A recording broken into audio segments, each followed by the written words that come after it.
Assalamualaikum warahmatullahi wabarakatuh. Jumpa lagi bersama Nurse Filian Channel. Kali ini saya akan membahas terkait FR yang paling sering muncul dan sudah sesuai dengan kisi-kisi Permenpan RB. Kita kali ini akan membahas tentang teknik komunikasi dengan S-bar dan T-bar. Kita akan kupas tuntas materi ini sampai ke akar-akarnya. Harapan saya, apa yang saya sampaikan bisa membantu teman-teman semua. Jadi, jangan di-skip ya video ini teman-teman, agar penjelasan saya tidak terpotong-potong dan dapat dimengerti oleh teman-teman semuanya. Baiklah, terkait dengan teknik komunikasi S-bar, langsung saja kita bahas yang pertama, yaitu S-bar. Apa itu S-bar?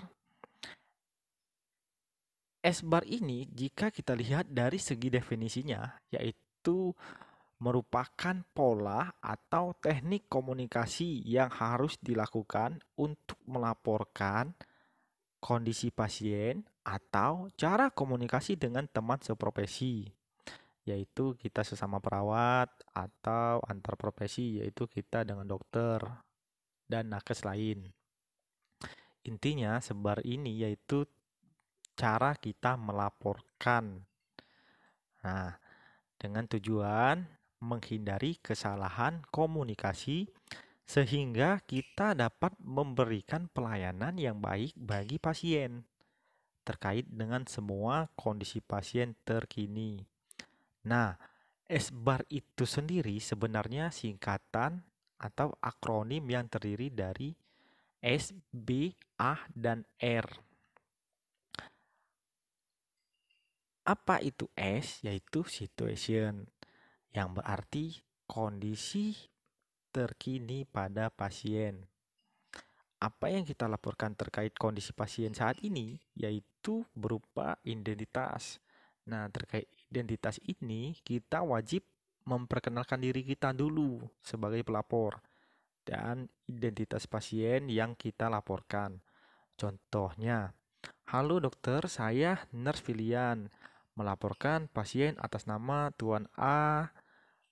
Selanjutnya kita jelaskan keluhannya, misalnya kan riwayat pasien masuk, termasuk diagnosa medis pasien, serta keluhan pasien saat ini, atau data subjektif dan objektif yang ditemui pada pasien saat itu. Bisa dikatakan data terbaru terkait kondisi pasien terkini. Nah, itulah yang dimaksud dengan situation. Selanjutnya B, background. Nah, background ini merupakan informasi penting yang melatar belakangi kondisi atau keluhan pasien. Nah, apa saja yang terkait dengan background ini? Yaitu riwayat pasien terdahulu terkait dengan penyakit yang diderita. Misalnya, pasien punya riwayat sakit kepala sejak 2 bulan yang lalu. Serta kita juga melaporkan terkait terapi yang telah diberikan dari IGD dan hasil lab pasien tersebut. Itulah yang dinamakan dengan background. Selanjutnya A, assessment. Ini merupakan hasil penilaian atau pengkajian kondisi pasien oleh perawat. Contohnya bagaimana? Yaitu perawat mengatakan kepada dokter, saya rasa pasien ini juga mengalami permasalahan lain, dok. Misalnya tentang pasien sepalgia, adanya permasalahan tulang belakang pasien. Nah, itulah yang terkait dengan assessment. Selanjutnya, R, recommendation, yaitu apa yang perlu dilakukan atau saran dokter untuk mengatasi permasalahan pasien. Apakah perlu pemeriksaan penunjang lagi, ataukah perlu konsul dengan pihak lain, ataupun terkait terapi tambahan, adakah perubahan terapi?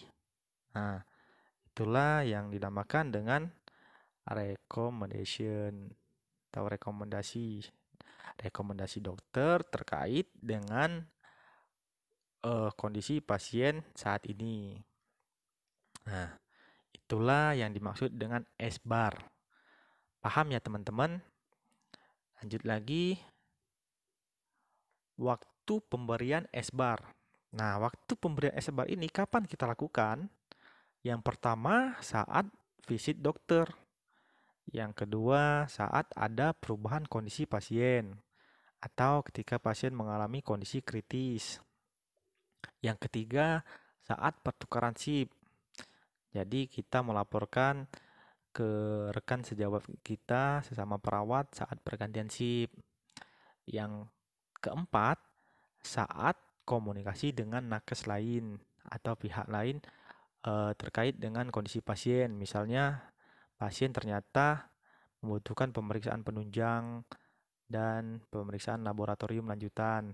Jadi kita komunikasikan dengan departemen lain begitu. Selanjutnya yang terakhir, saat transfer pasien. Nah, ini perlu kita lakukan teman-teman agar tidak terjadi kesalahan terkait tindakan penata laksanaan pasien selanjutnya. Nah, contohnya misal kita mentransfer pasien dari IGD ke ruangan rawat inap. Jika kita tidak melaporkan, kita sekedar hanya mengantarkan pasien tersebut saja dan tidak kita laporkan kondisi pasien maupun penata laksanaannya, takutnya terjadi miskomunikasi. Nah, maka dari itu wajib kita laporkan semua terkait kondisi pasien saat itu. Nah, itulah terkait dengan waktu pemberian SBAR. Lanjut, apa saja hal yang harus dilakukan sebelum melakukan SBAR?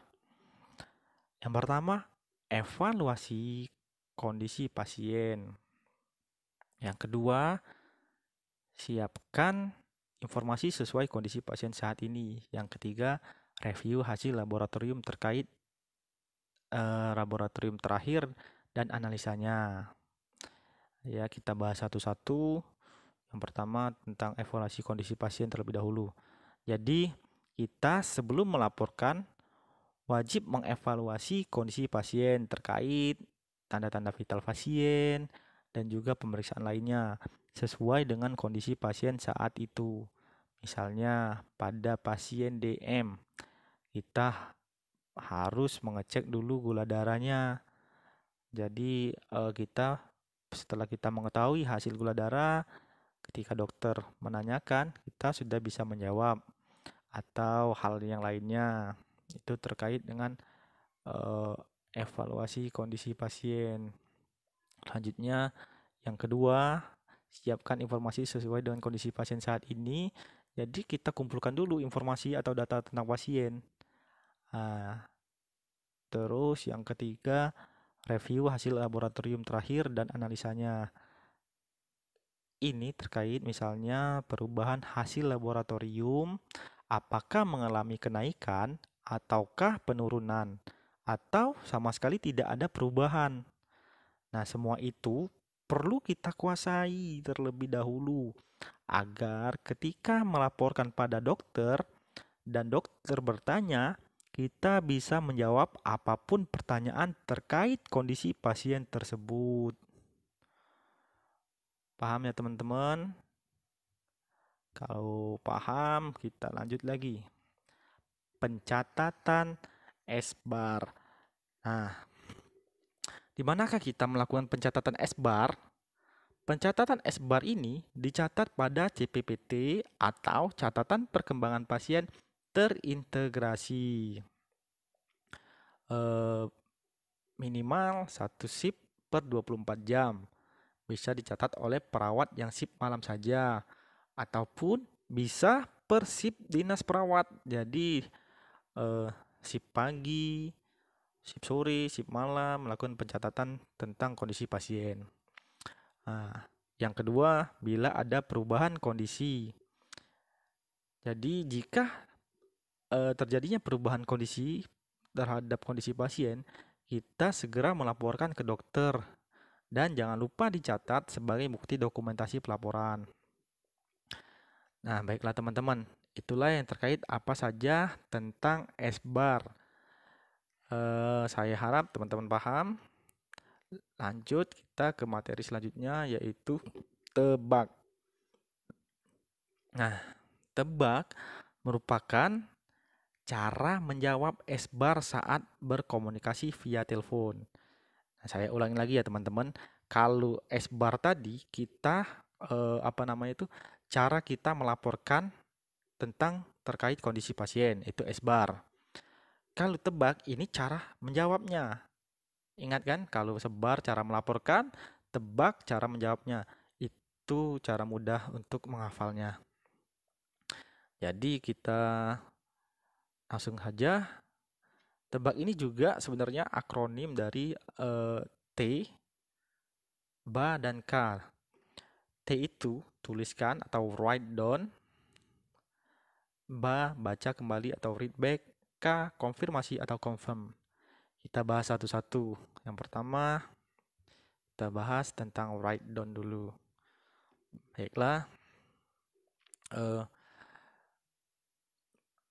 write down ini merupakan cara kita menuliskan pesan verbal yang disampaikan dokter pada catatan terintegrasi atau CPPT atau rekam medis pasien, meliputi tanggal, jam, instruksi, nama penerima, penerima pesan, dan tanda tangan penerima pesan.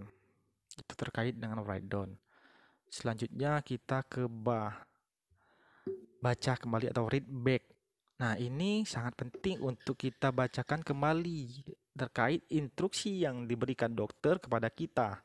Karena apa? Ini berhubungan dengan eh, obat lasa. Ada yang ingat atau pernah mendengar istilah obat lasa? Nah, obat lasa ini yaitu look like, sound like, yaitu obat yang dilihat mirip dan didengar mirip. Itulah yang dinamakan lasa. Ini wajib kita waspadai karena jika terjadi kesalahan dalam pemberian obat, maka berisiko terjadinya hal yang tidak diinginkan. Maka dari itu, kita wajib mengulangi kembali instruksi dokter tersebut dengan cara membacakan lagi. Bila perlu dieja. Nah, contoh obat lasa itu yaitu allopurinol dan haloperidol. Nah, kan kalau kita salah dengar, kita padahal diinstruksikan memberikan allopurinol, tetapi yang kita berikan kepada pasien haloperidol. Nah, maka dari itu lebih baik kita ulangi lagi atau kita eja. Allopurinol ya, Dok. A L L O P U R I N O L. Ya, benar kata dokternya. Nah, kalau memang sudah benar baru bisa kita berikan terapi tersebut. Nah, agar tidak terjadi kesalahan. Ada lagi contohnya asam tranexamat dan asam mefenamat. Sering kan kita ketika diinstruksikan memberikan asam tranexamat kita berpikir tadi apa ya? Asam tranexamat ya atau mefenamat ya? Nah, daripada salah lebih baik di awal kita ulangi terkait terapi yang diberikan dokter tersebut. Ada lagi contohnya forgesif dan progresif. Nah, mirip kan, hampir mirip, cara penyebutannya juga mirip. Terus ada lagi kalau yang kemasan sama, contohnya cefotaxime dan ceftriaxone. Nah, ini yang kemasannya sama. Kalau didekatkan agak susah membedakannya. Apalagi satu lagi ini ketorolac dan dexamethasone juga mirip-mirip juga ini. Tidak kalau seandainya didekatkan ini kita lihat mirip atau serupa. Nah, inilah yang harus kita waspadai, teman-teman ya. Baiklah, lanjut yang terakhir, konfirmasi. Konfirmasi ini sendiri ini juga hal yang sangat penting terkait bukti pelaporan kita. Jadi ketika dokter mengecek ke ruangan terkait kondisi pasien yang kita laporkan tadi, kita wajib mengingatkan kembali dokter tersebut untuk melakukan stempel konfirmasi yang ditandatangani oleh perawat dan dokter. Itulah sebagai bukti dokumentasi kita. Kalau kita memang sudah melakukan pelaporan S-bar tadi. Nah, dan Terus untuk dokumentasinya kita konfirmasi lagi dengan stempel. Nah, bagaimana semakin mengerti terkait apa itu S-bar dan tebak? Saya harap teman-teman paham ya. Kalau memang paham, kita lanjut ke contoh soal. Soal yang pertama. Perawat memperkenalkan diri dan melaporkan kondisi pasien, diagnosa medis, serta keluhan pasien saat ini.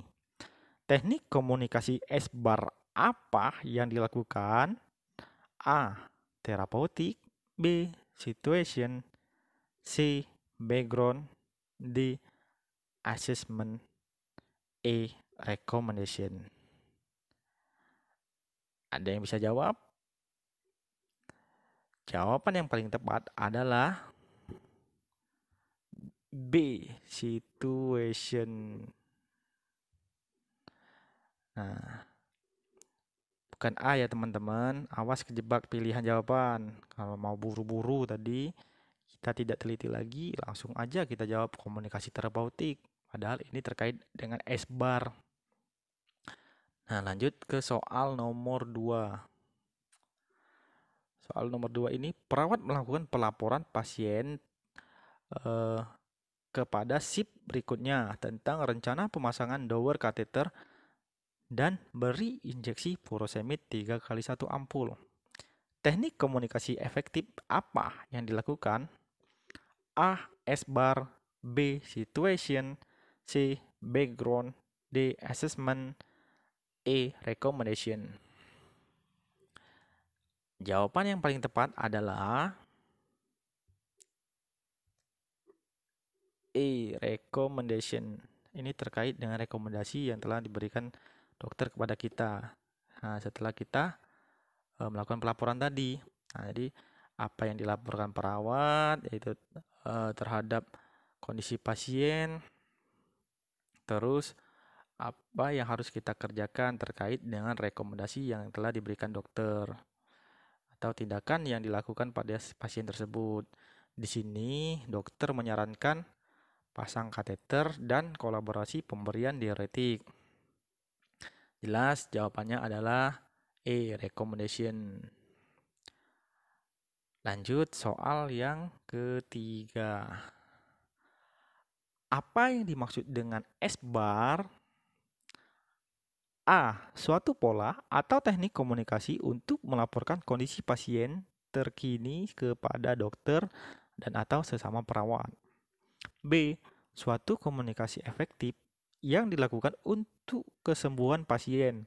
C. Suatu pola atau teknik komunikasi kepada pasien. D. Proses komunikasi yang dilakukan oleh petugas kesehatan. E. Proses komunikasi yang efektif dilakukan petugas. Mirip-mirip ya teman-teman. Ini yang dikatakan SKB rasa TKP, tetapi di sini ada jawabannya yang paling tepat. Jadi jika kita paham dan kita teliti, maka kita bisa menjawabnya. Seperti yang saya jelaskan di awal materi tadi, S-bar itu yaitu suatu pola atau teknik komunikasi untuk melaporkan kondisi pasien terkini kepada dokter dan atau sesama perawat. Jadi jawabannya adalah A. Lanjut ke soal yang keempat. Apa yang dimaksud dengan tebak? A. Cara menjawab S-bar via telepon. C. Cara menjawab S-bar pada pasien. B. Cara menjawab S-bar pada pasien. C. Cara penyampaian komunikasi yang benar. D. Cara menjawab komunikasi yang benar. E. Jawaban A dan B benar. Paham jawabannya? Ada yang tahu? Jawaban yang paling tepat adalah A. Cara menjawab S-bar via telepon. Nah, itu tebak. Paham ya teman-teman? Kalau tebak ini cara menjawabnya. Kalau S-bar cara melaporkan. Begitu cara gampang untuk menghafalnya. Kita lanjut ke soal yang kelima. Perawat mengatakan, dokter, saya ulangi lagi ya. pasien ini mendapatkan terapi ceftriaxone 2 kali 1 gram. Apa yang sedang dilakukan perawat? A. Write down. B. Read back. C. Confirmation. D. Collaboration. E. Education. Baiklah, apa jawabannya? Jawaban yang paling tepat adalah read back. Baca kembali. Nah, seperti yang saya jelaskan tadi, perawat ini mencoba mengulangi lagi apa yang diberikan terapi kepada pasien, dan untuk memastikannya lagi, perawat mengulangi pemberian terapi tersebut. Nah, maka jawabannya B lah yang paling tepat, karena jelas sekali perawat membacakan instruksinya yang diulang kepada dokter. Nah, baiklah, semakin paham kan teman-teman? Harapan saya teman-teman semakin paham dan mengerti terkait apa itu S-bar dan T-bar, agar apa yang saya sampaikan ini benar-benar dapat membantu teman-teman semua pada saat ujian SKB. Baiklah, saya doakan teman-teman sukses dalam ujian SKB nanti dan mendapatkan hasil yang memuaskan, serta lulus menjadi ASN di tahun ini. Amin. Jangan lupa tetap dukung channel ini dengan cara subscribe. Mohon subscribe ya, karena subscribe itu kan gratis, agar channel ini semakin berkembang dan semakin bisa bermanfaat untuk teman-teman semua. Sekian dulu dari saya akhiri. Wassalamualaikum warahmatullahi wabarakatuh.